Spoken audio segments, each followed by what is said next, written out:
Hello, legal-minded friends. In this video, what we're going to discuss reminds me of this English proverb. Fool me once, shame on me. Fool me twice, shame on you. Let's get started. Special Prosecutor Hank Brennan responds to defense's motion for costs when the defense expert could not collect the original DVR Sallyport video that was ultimately not preserved. The special prosecutor is saying at no time has the defense ever made a formal preservation request. Well, is that true? Let's watch a clip from the bond hearing from the 2nd of February, 2022. On the motion, I have Mr. Lally, a motion for preservation of evidence. Have you had a chance to review it? I have, yes, Your Honor. Do you have any objection to it? I do not, Your Honor. All right, thank you. I'll allow that. Can I have a date, please? And just to be clear for the record, with regard to that motion being allowed, Judge, I would ask that it be effective with the court's signature with regard to previous reports that have been filed and anything that's been gathered, and certainly going forward. There should be no destruction of notes going forward in this investigation. Well, it speaks for itself. Yes. It's a preservation of evidence. I just signed it. It's 10:22 a.m. on February 2nd. That's when it's effective. Thank you very much. Well, you saw it right there. The judge was pretty darn clear on preserving the evidence. I don't think it just meant, some of the evidence. It's preserving the evidence. And in this video, you can see on the screen, it's in my playlist, in the Karen Read playlist. And I do this video on prosecutorial misconduct where I go through the Sallyport video and why I think this evidence is so important to the case, and not having it, not having the original to know what was tampered with or not, should be really seriously taken. Matt Johnson, who always has all of the latest. Matt, break it down for us. What's in this new defense motion? A lot to talk about here, Ted, Julia. The defense planning to file a motion to dismiss the case against Karen Read entirely because they say the Commonwealth had misconduct centered around missing video of Karen Read's SUV at the Canton PD Sallyport after a defense expert was invited to analyze the video by prosecutors, including the new Special Prosecutor Brennan. Well, just last week, the defense filed a motion to have the expert's travel expenses of more than $12,000 reimbursed by the state, calling his trip out of state futile for their defense, and adding a footnote in their filing hinting of a motion to dismiss, quote, a motion to dismiss for extraordinary governmental misconduct based on the destruction of this, meaning the video, and other exculpatory evidence is forthcoming. The defense seeking the video because they claim that it would show the condition of the taillight intact, as they hinted at in their cross-examination during the trial. So it's really important because the judge did say to preserve all the evidence. So if you did see this video I did where the problems arose when the expert for the defense tried to collect this evidence, it wasn't there. And now the prosecutor is saying they never said it would be there, that they, there was a possibility or something that it could have overwritten. And they would give them a copy, but a copy doesn't have the metadata. So that's the problem that we have. So who would you believe? This new special prosecutor who said there was no formal request for preservation of the video? Rewind if you need to, because I would tend to believe the defense's response that they were given a green light to go and collect the evidence, which should have been preserved as an original copy, so that there would be no dispute as to its validity in the future. Let's just listen to the last motion hearing. At the end, they discussed how the court will decide this cost hearing, and they also talk about the future dates coming up and what we will be expecting. Now let's just take a look at a preview, if you will, of the defendant's motion to recover expert-related expenses from the Commonwealth. Okay, I see there's a written opposition that I just received. We're not going to hear this motion today because I didn't have the opposition, but one of the things that I'm hoping you can tell me before we hear this, all right, there are a couple of things. Let me just, in this motion, there's a footnote that references, so this motion from the Commonwealth was filed, from the defendant, was filed on January 23rd. So more than a week ago, and the motion, I believe, is a footnote that highlights a pending motion to dismiss. I need that motion to dismiss. We need to get this moving.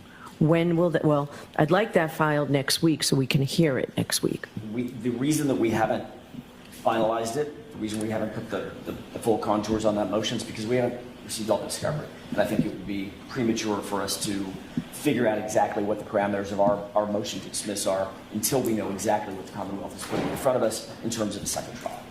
But as soon as we get that, we think that we have the grounds to bring that motion relatively quickly thereafter.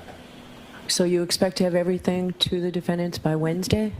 I do, and really what's missing is a report from a neurologist, a witness interview that is really inconsequential, and Ms. Hyde has a report regarding a phone. That's all that's really left for discovery, so that's all I can say. All right, so if you get it by Wednesday, we're here Thursday and Friday. I'd really like to see something by Friday. You've obviously been working on it, even if we end up having to do it in piecemeal. We've been thinking about it, but we have not. I don't know what you mean by working on it. Yes, obviously we're working that direction, but Your Honor, there's no way for us to reasonably get that done by Friday. That's just, there's so many other things that we're dealing with, including hearings like this that keep coming up over and over and over.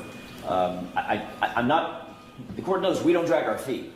As soon as we get something, we act on it. I just can't promise that we could get it done by Friday. We are working on it, and we're not. So there's no strategy for us waiting, I promise you. Be prepared to discuss it next Friday. I will be looking for it very shortly thereafter, and we will have a hearing on it very shortly after that. So the Commonwealth is not going to have a whole lot of time to respond. Understood. So we need to come up with a scheduling order, or I've got a scheduling order that we need to discuss. But regarding this motion, what I need to know before I hear the motion on the expert-related expenses is what sort of protocol you all worked out. Maybe it's in the Commonwealth's opposition that I just saw. What sort of protocol was worked out?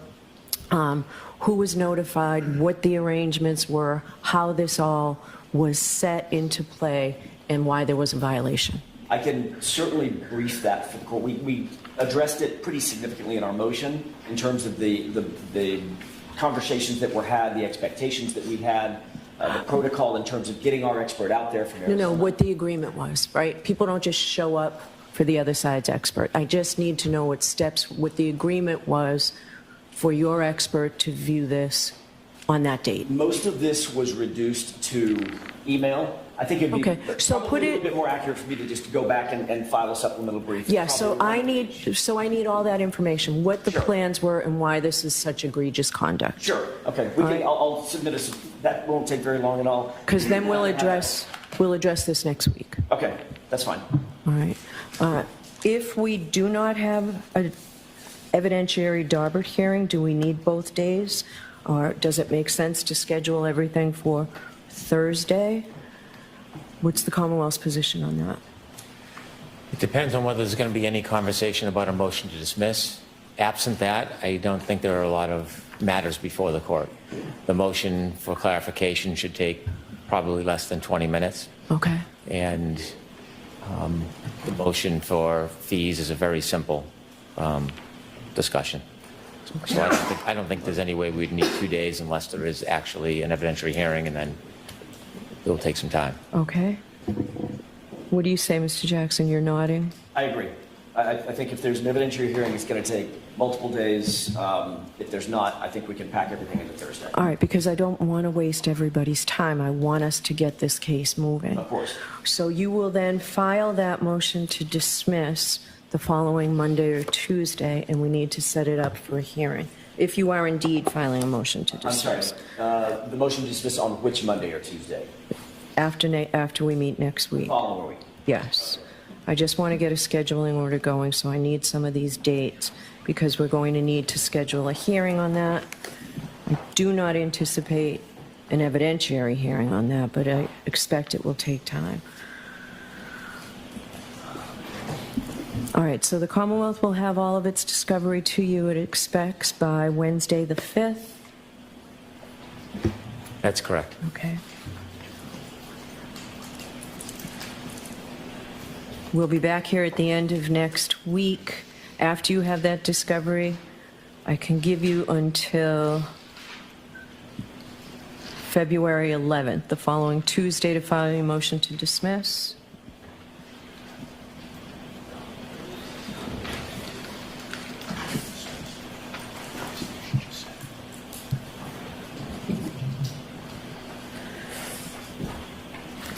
And Commonwealth, I'll give you until the 14th to file an opposition to the motion to dismiss. And let's hear it the following week.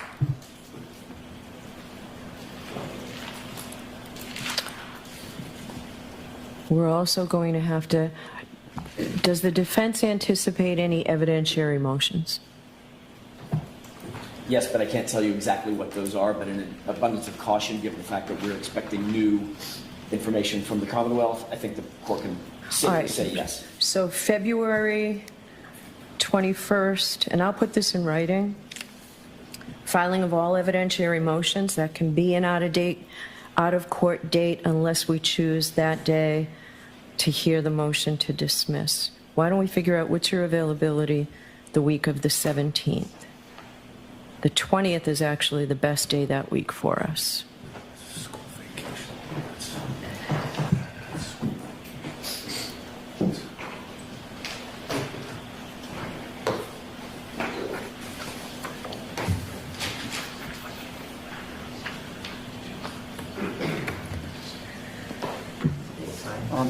Your Honor, that is, that week is school vacation week. Both Mr. Jackson and I have young children, but one of us, I think, could probably be here on the 18th.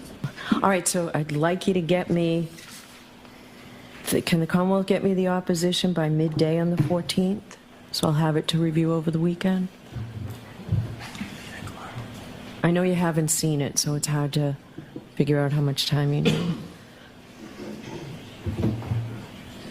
Is the Commonwealth available on the 18th? I'm available anytime. Okay. I mean, we'll put all our effort into it. If we have a problem, we could let the court know. Okay. We'll do our best. Okay. All right. Okay, so the 14th will be an out-of-court filing date. The 11th, an out-of-court filing date. So the motion to dismiss hearing will be on Tuesday, the 18th.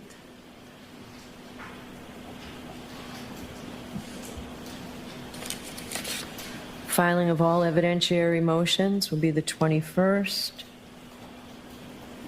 And that will be an out-of-court date.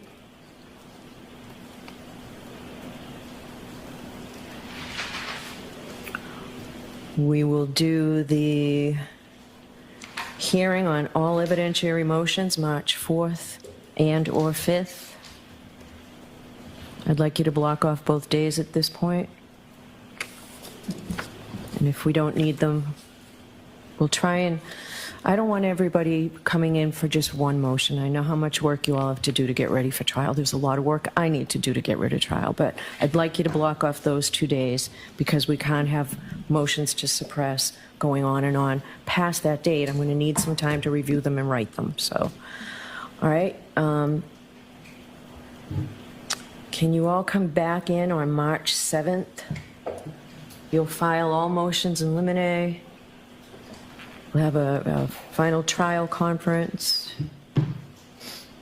And then we'll have to set up a date for what I anticipate will be at least a day, maybe two, because it was last time on motions in limine. All right, so March 7th will be an in-court date.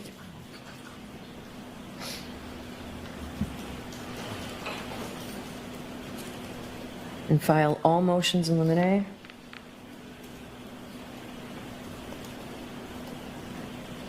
And at that time, I want you to tell me how long you expect your motions in limine to take. Your Honor, do you want those filed by the 7th? All motions in limine filed by that hearing date, the 7th?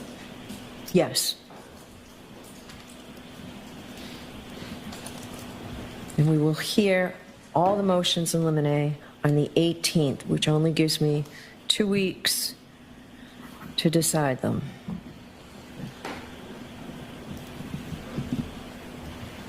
Because we're starting the trial on April 1st. Jury Commissioner's Office has been fantastic about getting us as many jurors as possible. And we'll talk about impanelment, obviously, a little bit later. All right. All right. Anything else we need to discuss today? Not on behalf of Ms. Read, thank you. No, thank you. Okay. All right. Thank you all. Well, these next hearings will be interesting. The ARCA crash daddies, as they are also known as, will be coming up soon, and I wonder if the judge will be deciding the costs motion at that time. So we'll have to wait and see. So let's watch that together on Trial TV Live, and straight after I play my ending on YouTube, asking you to do all the YouTubey things, I will redirect you there, and I will also put a link in the chat for replay viewers where the redirect link doesn't show up. Okay, thank you. So please like this video if you like this kind of content. Hit the subscribe button and the notification bell if you want to be notified when I'm going live or upload another video. I'm Karen Cole from Legal Minded Friends. Information is power, meaning if you know something, you can make decisions that are right for you.